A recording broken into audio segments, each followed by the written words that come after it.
Welcome to the gray zone where nothing is black or white. Thank you for tuning in today. We're excited to have y'all back with us. Check Meeks. What up? So we have a few changes in our show today. We're sorry to inform y'all. Druce is no longer with us. He has some priorities in his life to attend to, but we do hope to have him drop by in the future on some shows. Heck yeah. That said, we do have a special guest for y'all today. Stay tuned. Check Meeks, take it away. All right, so today we're going to talk about colorism. And if y'all haven't heard about this lady, y'all better know now because this lady is Amara La Negra. She is the breakout star of Love and Hip Hop Miami, and her presence on this show has really reinvigorated this conversation about colorism. So just because she brought it up, though, that doesn't mean that people have not been experiencing these things. So let's bring it back to what colorism is and why is this conversation that she brought to us is so important.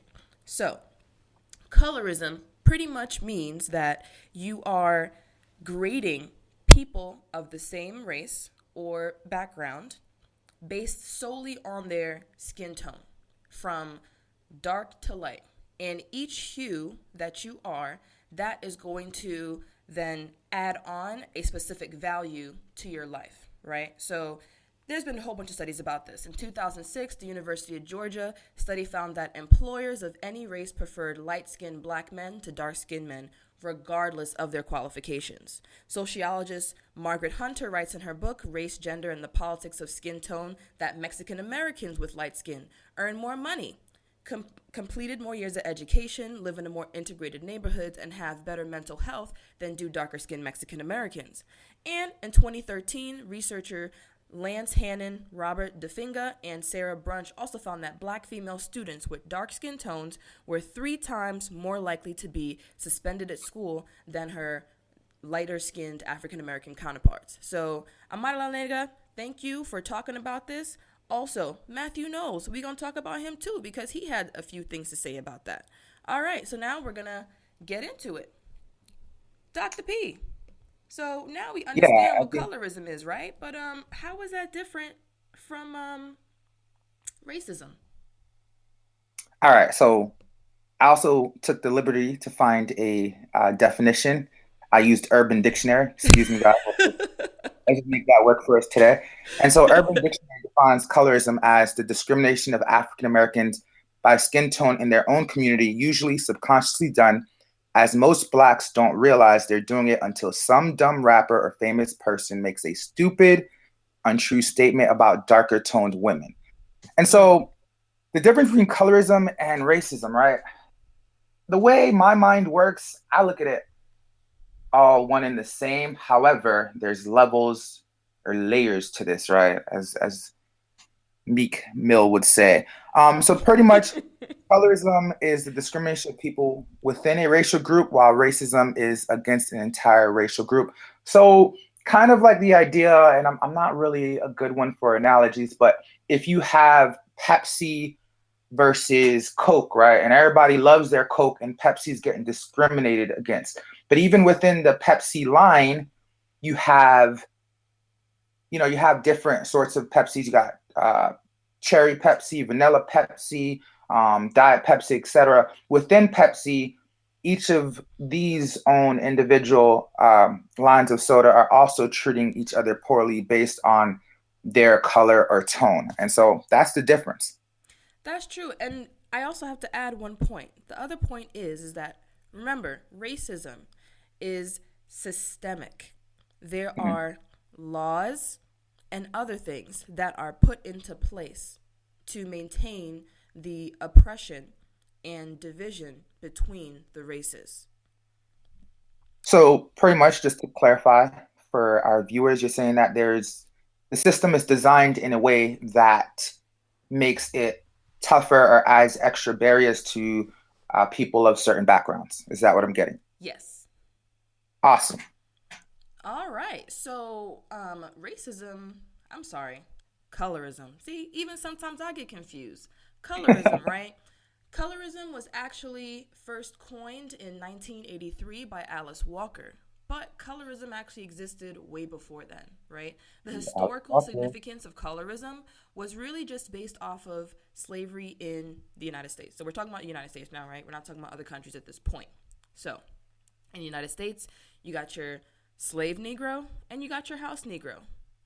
And the slave Would you have Negro been that telling was in the me? Can't give field, me. Okay. right? These were the dark ones, right? And the ones that were in the house were the lighter skinned ones. The caveat is that your slave master would rape the the field Negro, and generally these light skinned Negroes were the offspring of that particular slave master. While they didn't acknowledge that this light skinned or this mixed Negro was their child, they gave them privileges by, instead of working on the field, had them work in the house. Not only was working in the house gave you better food, get better shelter, etc., you were more ingrained in that family, right? So this has gone beyond the house and field Negro and all these other things, right? So outside of whether in a specific slave master family, you even still had those lighter skinned Negroes, even if that there wasn't a child that was made between the slave master and the slave. You still had lighter skinned ones that were working in the house. Why? Because they were lighter, and the white people felt that, you know what, you might not you are different, but I feel more comfortable looking at you in the morning. I feel more comfortable with you washing my sheets than some dark person that's outside, Um, right? So that is where this whole house Negro, i.e., the light skin, team light skin thing comes from, and the field Negro, team dark skin type of deal comes from. And even after slavery, remember, you had this racist slave master that made this division, and it was all over the country. And even after the abolition of slavery, that idea that the lighter, the brighter, the better that you are was still very pervasive in the black community. So, yeah, what are your thoughts? it's crazy. My question to you is, do you think you would have been a house slave or a field slave, Check Meeks? I don't know. Because, people have told me that I'm cute for a dark House skin lady, slave. right? But then Okay, other people tell me that I look light skinned. So I think it depends on, if I was in the winter, I'd that's be in what I the was thinking. house. And if I'm in the summer, I'd be outside. Situational, situational. All right, I like it. Exactly. For me, I'm Team Caramel, best of both worlds. And so I don't really know, I just kind of adapt and adjust to whatever the situation is, for better or worse. Um, Gotcha. Go ahead, check me though. So, when were you first introduced to colorism? When was I first introduced? I would definitely say when I was younger, Mm-hmm. but I didn't understand the severity of the issue. Meaning, I remember people used to call light skin versus dark skin. Even Lil Wayne has a little description in his songs. He called them red bone, Mm-hmm. the fair skinned black women. And so that's kind of what I have of it. However, I didn't really become understand the impacts until college. My senior year, I was 18. I did a spring break trip to Guatemala. It was a service volunteer trip, and I couldn't help but notice how the darker skinned folks were, pretty much had less privileges. But we'll talk about that later. All right. So, I'm going to get a little personal here, right? So, Okay. I was introduced to And colorism as a very young child as well. So, I'm Jamaican, and every year my mom and my family, we would go to Jamaica during the summertime. My mom and my sister is extremely light skinned. When I say extremely light skinned, it was at the point where people actually thought that, with the exception of some of their facial features, that they literally could have passed. So on our way to Jamaica, on Air Jamaica flight, there was a stewardess. I thought this lady was the most beautiful lady that I've ever seen in my life. She was slim, she was Hey. blue eyes, she had nice blonde hair. She looked like a model, right? And she was so nice to me. And my mom and my sister, we were all sitting in the same row. You know, she gave me toys, she gave me little snacks and stuff like that. So later on through the flight, my mom is passed out, my sister's passed out, and I'm still up and I get a little cold, right? So I go to the back and I ask her, it's like, hey, would I be able to, can I have a blanket? And I'm thinking, she's nice, right? Because she treated me so nice in front of my mom and my sister. And then she was just like, what do you want? I'm tired of y'all darkies asking for shit. I was like, Oh, damn. what? She just like, I'm tired of y'all niggas always asking for shit and all of this stuff. And I was just like, oh my gosh. First off, that is the first time I have ever heard the N word in my life. One. Number two, I was like, how is it that this person that was so nice to me, all of a sudden, when I'm alone, she is acting so mean and rude? So anyway, she tells me to go to my seat. She turns around, doesn't even acknowledge me, right? And then as I get to my seat, I'm over here crying and things like that. I don't want to wake up my mom, wake up my sister. And then as she passes, she throws the towel, sorry, not the towel, the blanket on my face and says, here. Not a new one. It didn't have a package around it or anything like that. Then my Crazy. sister wakes up and she's like, oh, you got a blanket? I'm like, yeah, I got a blanket. She says, she goes to the lady, asks her for a blanket, and the lady not only comes back with a blanket that was packaged, but she ended up getting two snacks. And my sister comes back all happy and stuff like that. Oh, this stewardess is so nice. And at that point, I really couldn't understand why is it that my sister had such a great experience with this lady and I had the polar opposite experience. At that point in time, 7 years old, I wasn't able to put the words together. But now that I look That's back at it, that is definitely an example of colorism. that's crazy. I'm sorry to hear about your experiences.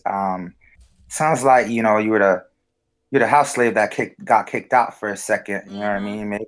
Maybe you'll get your privileges back if you act right, whatever that means.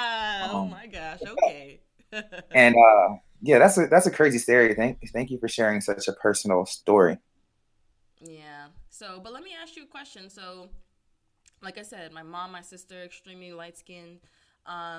Do you feel like, in terms of colorism, that it is just solely off of skin tone, or do you think that there are physical characteristics that play a role in it? Hey, definitely physical, definitely physical. So we have a rapper in Florida. Maybe y'all have heard of him. Goes by the name of Plies, and he has a lyric a phrase that he made famous. I don't know if he was the creator, originator of it, but Becky with the good head. And so, every time I think of Becky, and a lot of people think of Becky, you think of some like white girl who is sexually promiscuous, if you will, right? But in my mind, Becky could be black, right? It depends on a lot of her external and aesthetic features. Hair, Becky with the good hair. You have some, black people who have white features. It might be their hair, it might be their nose, lips, etc. And that um, gives them some leverage, or that gives them some leverage in terms of privilege. From a psychological uh, viewpoint, when you are, excuse me, when you have features that another person identifies it with, they're more likely to trust you. So then it becomes that self-fulfilling prophecy of, well, this person, looks a little whiter. I'm going to treat them a little whiter. So that's my take on that. Let me know if you have anything you'd like to add. I mean, definitely, I feel like physical characteristics definitely does play a role, but my issue is that they have, so say for example, I got a big nose, right? I got big You lips. too. And it doesn't matter You too. if I'm light skinned, they're gonna still associate blackness with me. But Uh-huh. the thing that I guess pisses me off the most is the fact that who says big lips and a big nose is exclusively black? Because we all come from Africa, right? Uh-huh. So, yeah, you have physical characteristics that are commonly associated with one I guess racial Whiteness. group, right? But I've seen plenty of white people that do have big lips, and the first thing people say is like, "Oh, she got some black in her." It's impossible for her Angelina to have these. Jolie. Hey. Exactly, she got some black in her. Those couldn't Okay. be white features and things like that. So I think that while a lighter skin may give you privilege, that the whiter skin or lighter skin, in addition with the with more European features, will add added benefit to your privilege within the color spectrum. Yeah, I think it's unfortunate how that works. I think there's a lot of misunderstanding about biology and genetic variation. I hope that's something we can get into one day, but not today. All right. So, do we think that colorism is just limited to the black community? I mean, I'm Jamaican, so we got colorism there. You're Haitian. Do you feel like you got colorism in your community? Definitely. I think colorism is just it's a global thing, and I kind of jumped the gun earlier when I started talking about my experiences in Guatemala. Sorry about that. But yeah, without further ado, we are going to introduce our special guest today with us, Yes. joining with us. Go ahead, check me, 'cause I'm gonna let you do the honors. Yes, so because colorism is not just limited to the black community, we got my friend Iggy and is who's going to speak his piece on the Latin community about his thoughts of coloring. Sorry, colorism. My bad. So Coloring what up, colorism. Iggy? Hello. So Iggy, So, pleasure to hmm? have you on the show. Thank you. Thank you for having me. Yeah, definitely. How's your day going? So far, right? Okay. I'm still kind of sleepy, but So, let's get back to the conversation. So I think that it's definitely not limited to the Black community, and I would say, just like you said, it's a global thing, and not just in terms of um, the African diaspora. I think even within other countries like in India and China and mm-hmm. Japan, the same thing happens in Malaysia, Indonesia, and other European countries, like how they talk about Italians because Mm-hmm. they're darker skinned. They have darker skin than further Northern Europeans. So yeah, definitely. Even Definitely. in Africa itself, the entire continent, every country in there. I would even go so far as to say colorism exists in every country on earth. All right. I got I you. agree. So, Iggy, I'm Haitian. I didn't. I'm Haitian American. Parents are from Haiti. I was born here. Mm-hmm. I mentioned there's some colorism there. Check Meeks mentioned her experiences as a Jamaican. Would love to know if you could share with us your background, as in terms of ethnicity as well as racial group or perception, if you will. I think it would be very helpful for us to understand where you're coming from. All right, sure. I am Dominican, so 500 years of mixing between black, white, and Taino. 500. Hey. Mm-hmm. Very nice. So, and where you and if you could tell me, what are your thoughts about uh, colorism with in terms of Dominican culture? Cardi B just had an article she said, I expect y'all to know that I'm black. What are your takes on this? Uh, I mean, historically, the first slaves were imported into the Dominican Republic, that side of the island, and then to Haiti.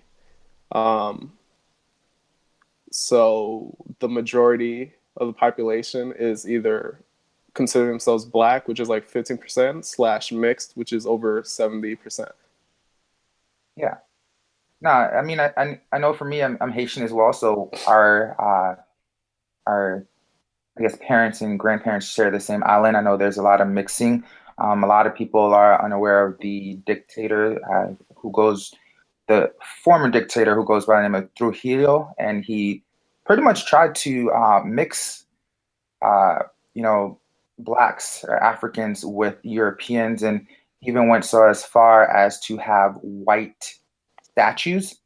And I think, that's a very important thing that, when you see powerful statues of white people, you tend to want to identify and see yourself in that light. Check Meeks, if you'll take it away.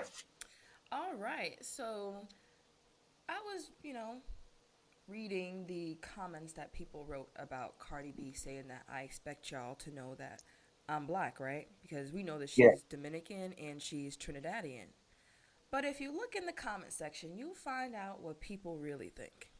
So people still don't think that she's black or she can even call herself black. Oh Lord. And people's definition of black is, well, just because you grew up in the hood, it make it doesn't make you black. Number one. Number two, if you're not African American, you're not black. So, is there a specific group of people who hold blackness hostage? Because those are the same group of people who say that I'm not black because of my Jamaican heritage and because I'm not African American. What do y'all think? Uh, so the reason you invited me to the conversation is because of the text I sent you Mm-hmm. about this same thing. And I'm trying to remember what I wrote because I'm not going to go through the comments, but the text. I said that I think it was like a fraction of the population of African Americans believe that they can define what blackness is for over 1.1 billion black people, Mm-hmm. Yeah. and that's absurd. Yeah. Like It's even within the African diaspora, the African Americans make up a fraction of the African diaspora. So Yeah. that, that it's like a USA centrist view. yeah, that's crazy. I think it's absurd as well, Iggy. Thank you for helping point out those details and those numbers. There's two ways that I think of it. One, it's kind of the fact that, like, we joke around about having the black card, but there's always some truth to a joke, and it's the idea is what qualifies as black. And so then I'm like, well, what happens to a biracial or mixed person, right? Are they in it? Exactly. Are they not? What percentage? Then there's also, like, people judge people um, based on their behavior. So it's like, oh, well, he ain't really black because they don't act quote unquote black. And so in a way, we often limit ourselves from a global standpoint. And thinking about what Cardi B says when she says, I expect y'all to know that, the way I look at it is, yo, she expects us to know our history, Mm-hmm. right? And just different histories in general, right? No one is, I ain't gonna say no one, but, like, for you to know the entire world history, of course, that's like a difficult thing to do, but at least take some time to find out about the history of your people, your background, your parents, your ancestors. Don't just go on ancestry.com and buy that, like, Mm-hmm. little what is it? The That cheap swab? swab test? Mm-hmm.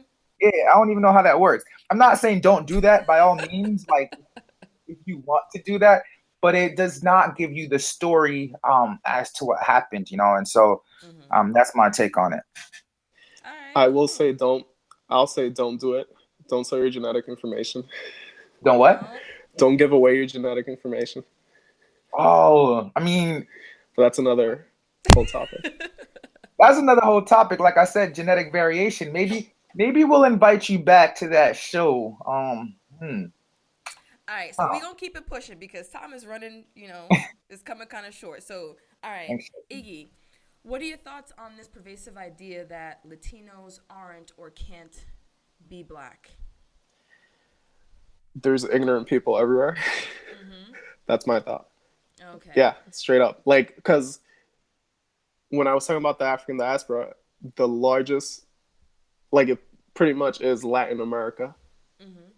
if we're using the expansive term of French, former French, Spanish, and Portuguese speaking countries in the Americas, that makes up over like 90% or 80% of the African diaspora, Yeah, people got who you. live in these countries.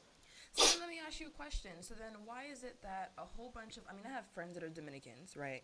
Mm-hmm. And other Latin American friends or whatever, Caribbean friends, right?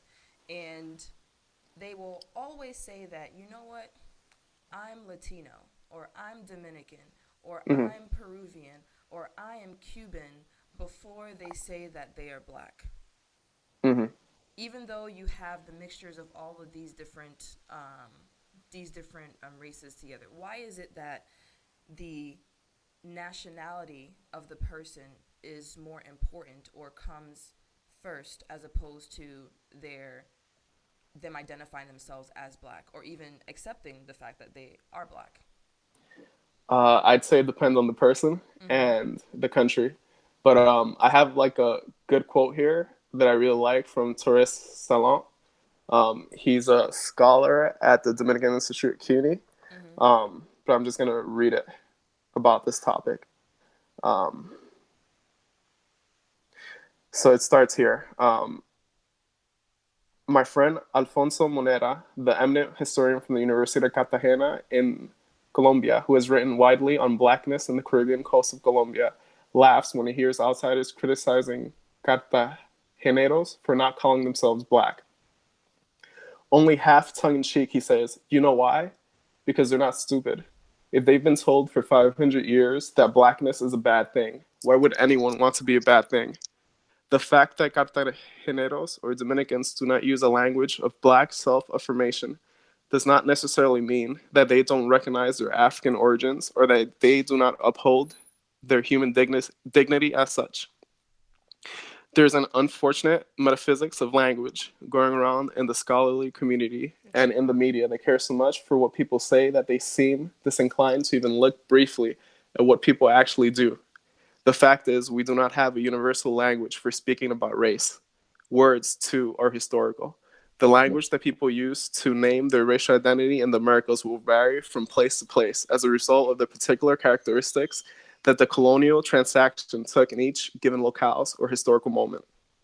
You can't just go to the language that people use to generalize about their view of themselves. We can't keep repeating to our students in the classroom that race is socially constructed, while at the same time denouncing people who construct theirs differently from how we construct ours. And it goes on from Well, there. that was Wow, thank you profound. very much. I And just the ellipse dot dot dot. Dominicans don't deny their blackness. Their blackness has been denied to them by the state. Anyway. mm, Huh. So I'm gonna say something real quick, and maybe you Mm-hmm. can challenge me on this, Iggy. Maybe I'll change my approach. So I'm kind of at this point in my life now where I'm like, yo, if you're gonna criticize people for one behavior, you have to do it to everyone despite their group, right? So Mm-hmm. I go in the sense that like on Facebook a lot, a lot of people on the leftists, yes, progressives, liberals, if you will, however you want to name them, they'll be like, they'll shame a lot of white people for racism. And I'm like, yo, like, should we not shame people for colorism as well? What do y'all think? Even if they're within our communities in terms of, just kind of calling them out for perpetuating certain stereotypes. And for me, I'm like, yo, whether you're aware of it or not, you got to learn somewhere. so I definitely think that I don't know if we should shame people for colorism. I think that the whole idea of colorism starts in the home, and it's important to celebrate all shades and things like that, regardless of what skin tone that you are, right? Because shaming someone for colorism, I feel like it's you will So, get so just, just to you'll get clarify, I meant shaming people for perpetuating colorism. So, in case there was any okay, misunderstanding. gotcha. So yeah, Okay. you Iggy, you have you anything you want to add to that? Shame people. Who perpetuate colorism? In what way are they perpetuating colorism? In what way? Um, you know, in the sense that, keeping to certain stereotypes and language, um, and yeah, pretty much in that sense, the language they use to describe, features, different races. Let me try to think of an example to make it clearly. Sorry, I'm on the Mm. spot now. Kind of like the black guy who says like, oh, I don't like dark skinned girls or whatever.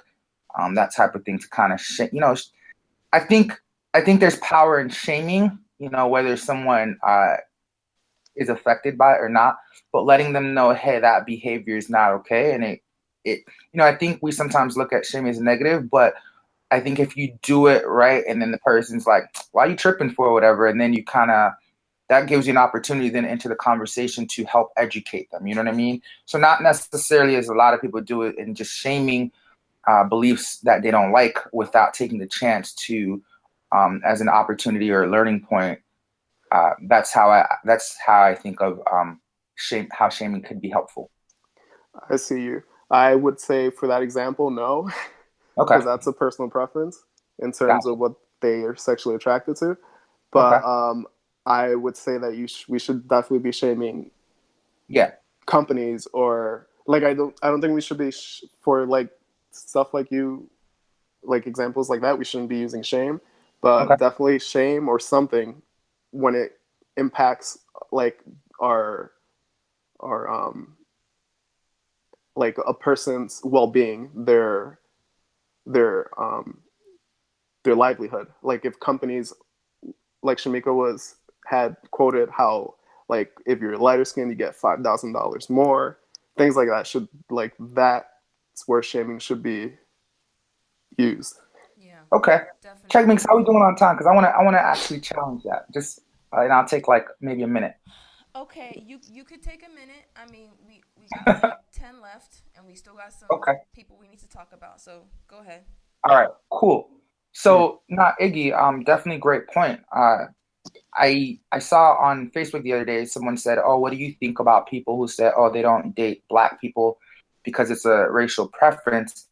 I'm of the belief, and I do a lot of personal research on like psychology and personalities, et cetera, Mm. things of that sort. And so I'm of the belief that to say you can have a preference, but a preference is sort of like, hey, I have five options. The way I look at it, and the probability that I choose something will go with my preference, right? But if it's like always 100%, I think like there's deeper things that we're not admitting to ourselves.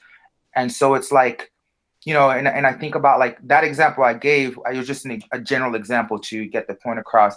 Mm-hmm. But even in that case with a black guy saying, oh, I don't date, dark skinned women, there could be the way I look at it could be some internal um, self hate. And, I think, if you say that out loud and there's a negative reason to it, especially, which it's hard to think of why there could be a positive reason to it for me, then you are sort of sending negative messages to black women, and that's also a chance for them to internalize it, which is kind of self-fulfilling prophecy, where when someone sees you a certain way, you are more likely to act that way. But yeah, a quick response, because I know we're short on time, but I do want to give you the opportunity to respond. I would say it gets like very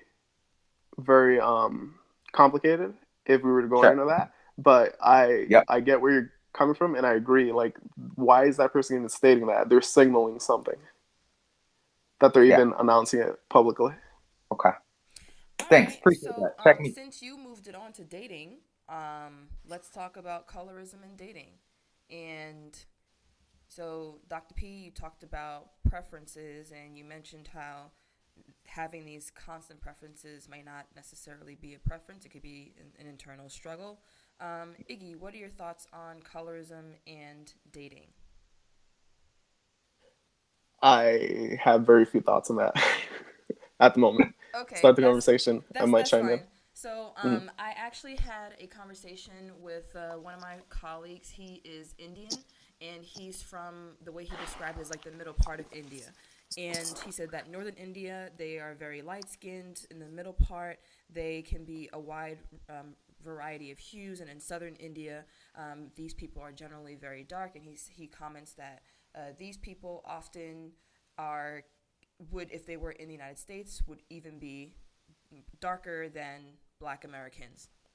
He told me that so he has three sisters, and because he's from the middle part of India, they are of different complexions. One sister is very light. The another one is like kind of caramel. The one is like maybe like a little bit darker than I am. And he noted that even though colorism doesn't really exist, at least in regards to his part of India, that his parents were actually deathly concerned that his sister, the darkest one, would not get married. And even though she had a great job, she has many degrees, she is beautiful, in a universal sense, just Hey, because America. she was darker, they were concerned that she might not be able to get married, have children, and to be able to have the things that a woman should have. So that's only in India from, I guess, his mother's perspective. But what if we take it back from India and bring it to the Caribbean or the United States? First of all, introduce her to me quickly. I joke. But seriously, but yeah, like I think you also shared an article with those techniques about Beyonce's father. What's his name? Mr. Knowles. What's his first name? Matthew Knowles. Matthew Knowles. In his book, he a book that he wrote. Don't remember the name at the moment, but he talks about how his mom did not want him to date darker skinned women, and he brings attention and acknowledges that the music industry definitely promotes fairer skinned black women over darker skinned ones. So I think it goes hand in hand. Do I think it's cool? Nah. All right. So since you brought it to music, so you're right. He did say that Beyonce's fair skin actually helped her achieve the success that she has today. And the beehive on the Twitterverse attacked the hell out of this man, saying, "How dare you attack Queen Bey? She has worked. She has not slept hours. She sings her. She works her butt off. How dare you say that her light skinned had anything to do with her achieving the great amount of success that she has?" What are your guys' thoughts? And do you think that just because he says that her skin helped elevate her to where she is today, that he is demeaning or taking away from the work that she's done? So just on the previous topic, I Oh, sorry. agree with both of y'all. Okay, What cool. you guys said, I just didn't have anything to add. I just think it should Yay. be happening. Agree. And in terms of those people who are commenting, it reminds me of like when white people talk about how they what they've gained in life, what white privilege they worked hard in life. Like it has nothing to do with the fact that they're white. It Got just you. reminds me of the Yeah. same rhetorical, same rhetoric. Yeah. Mm-hmm. What are your thoughts, And Dr. P? no, I think Iggy's on point. Even me, I recognize that I have certain privileges as a black person.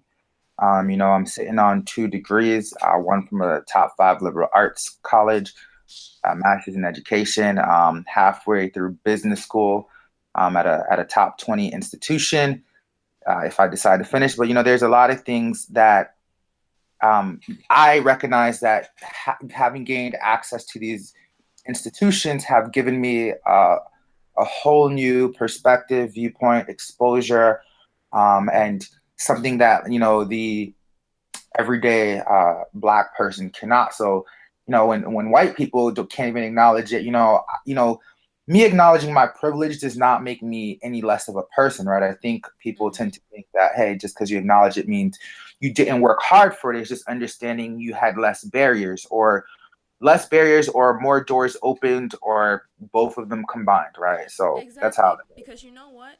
If Beyonce's skin tone had absolutely nothing to do with her success, then Kelly Rowland, who is just as talented, who dances just as well, who is just as beautiful, but with the difference is that she is significantly darker than Beyonce, then technically in the United States, because if Kelly Rowland is definitely doing in her thing, and in the European market. So, but looking from the United States perspective, Kelly Rowland should be at the exact same level and should be able to go toe for toe with Beyonce when it comes to the amount of accolades that she has gotten.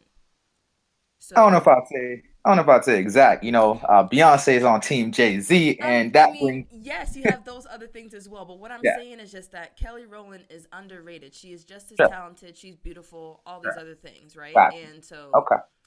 I don't think that she was, I mean, yeah, you have teams that are working in the different camps or whatever, but she should be you came from the same group, right? She should Yeah. be at least somewhat similar in terms of that. All right, moving on. Back to Amara La Negra, right? So Young Hollywood says that he likes her work, but the thing is that in order for her to be more marketable, that she has to straighten her hair because with her dark skin, her appearance needs to be more palatable in the music industry. Ignacio, what are your thoughts on that? False. How is someone who how are people who hold these views put in positions of power in this industry? Like who's giving them the money? I want to know who's hired him and who's kept him protected, and other people like him. Like that's who we need to target Mm-hmm. and change this industry. Those are my Gotcha. thoughts. Well, you got a lot of not so intelligent people in high positions who might have a lot of experience, but not necessarily a lot of cultural or human knowledge, and which is why I'm going to put my point here that I think we should focus a little bit more on the humanities and cultural education than we are doing right now as a whole. But that's another combo. All right, cool. So then Amara La Negra, she also talks about how because she has darker skin and because she wears an afro in the Latin market, it took her significantly longer for her to be able to achieve the amount of success as her lighter counterparts. I don't really listen to I mean, I do listen to like some reggaeton and stuff like that, but I personally don't listen to a lot of like Latin music. So, Iggy, what are your thoughts on?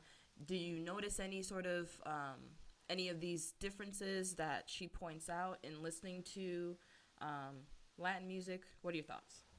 Definitely true. Like the way that reggaeton started, and a lot of the song, like what's that song that was playing everywhere?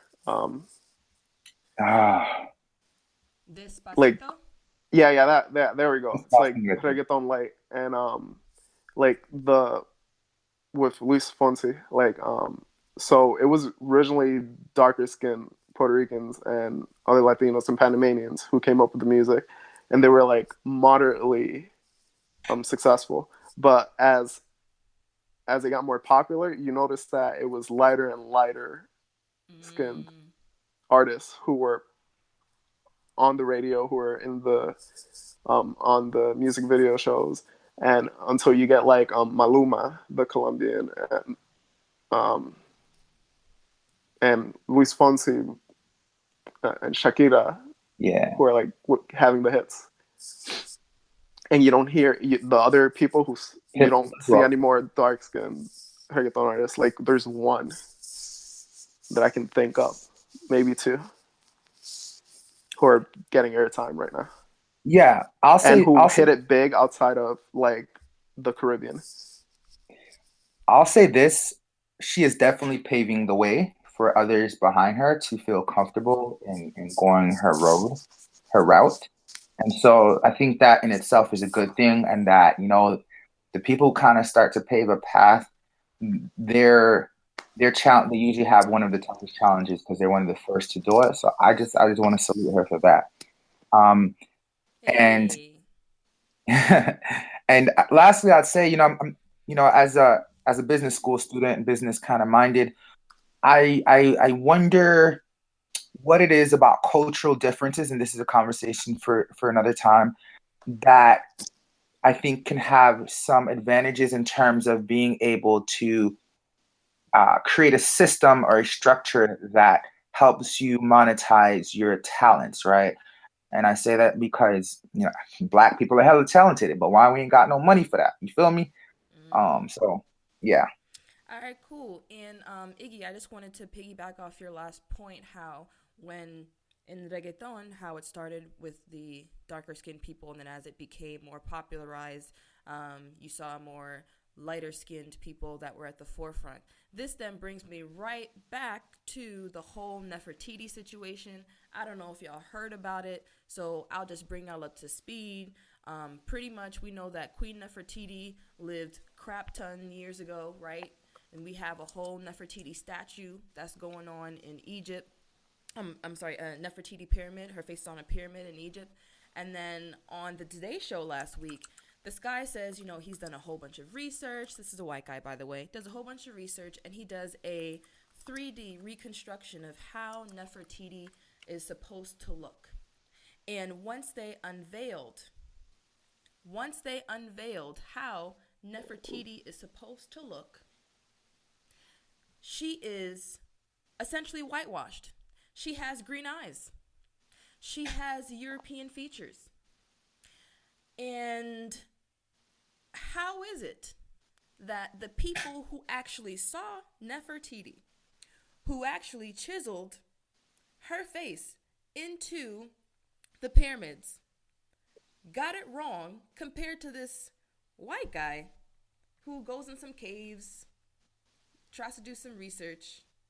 How is it that you have this huge discrepancy between these two faces? And what are y'all thoughts? Iggy, you want to go first? Uh, I I don't know. I mean, I say I don't know because it's like I don't want to give him any importance. It's better just sideline him. And I think like more interesting is the reveal of Cheddar Man from the UK Huh. Okay. and how 10% of the this of people in the UK are descendant from that population group that he's from, and how they were dark skinned, Mm, like black skin, blue eyes. gotcha. Did you hear about this? No, I have not heard about it. Yeah, Science Mag. Have not. We will look But into that. mhm. Yeah, we'll We'll, definitely we'll get post into something that. on our Facebook page. But Like I a get what you follow-up mean. Like article or it's something the about that. whitewashing of history. Yeah, Crazy. exactly. I was gonna say sometimes like I don't think it's intentional actually, right? This is not me trying to give them the benefit of the doubt. Sometimes it is, sometimes it's not. I do think, sometimes when you have implicit biases or subconscious biases that you're not fully aware of, you tend to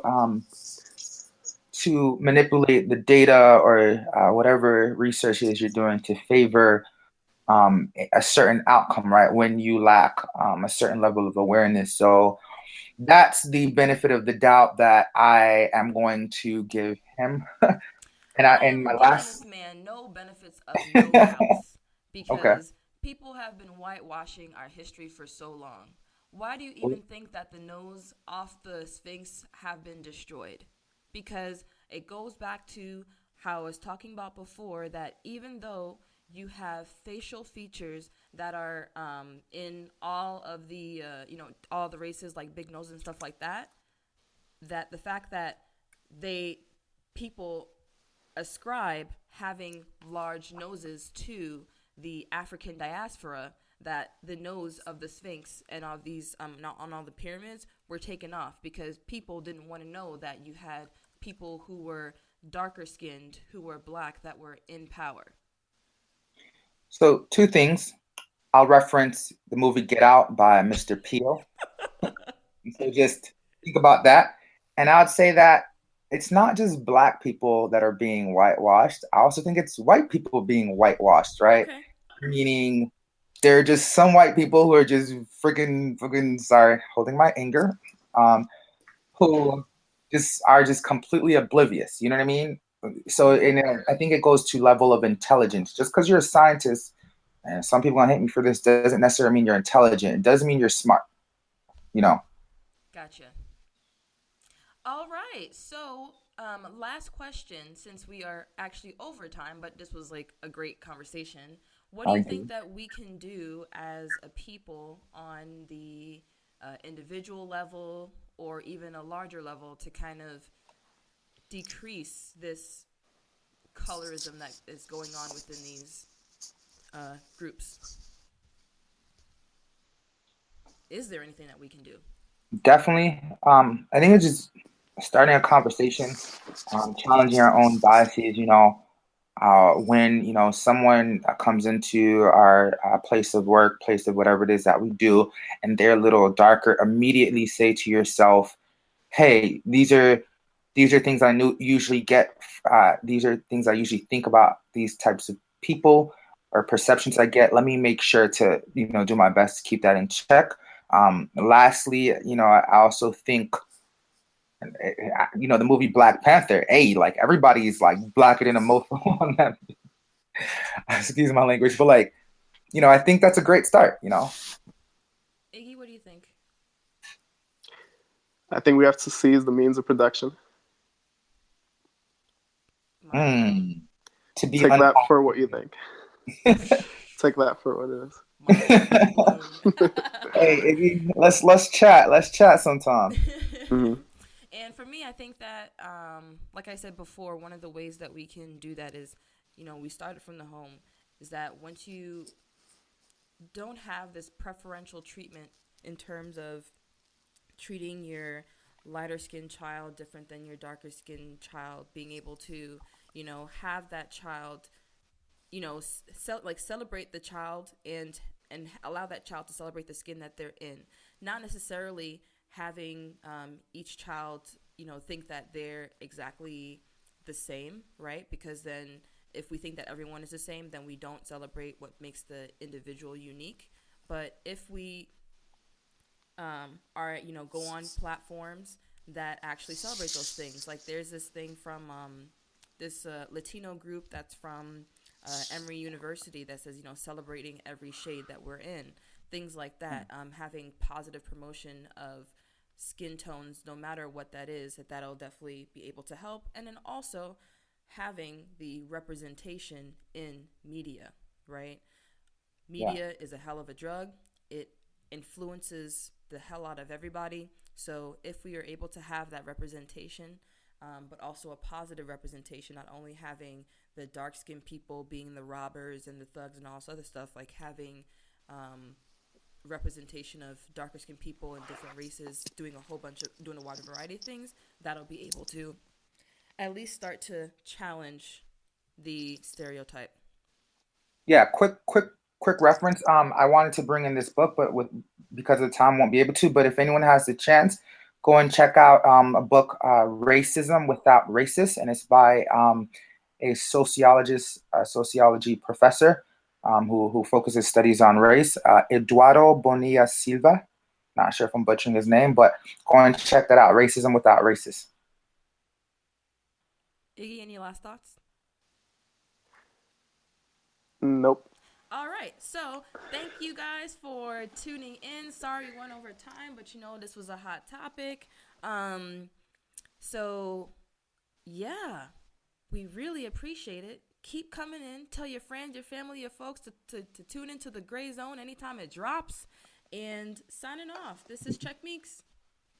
Dr. P. Iggy. All right.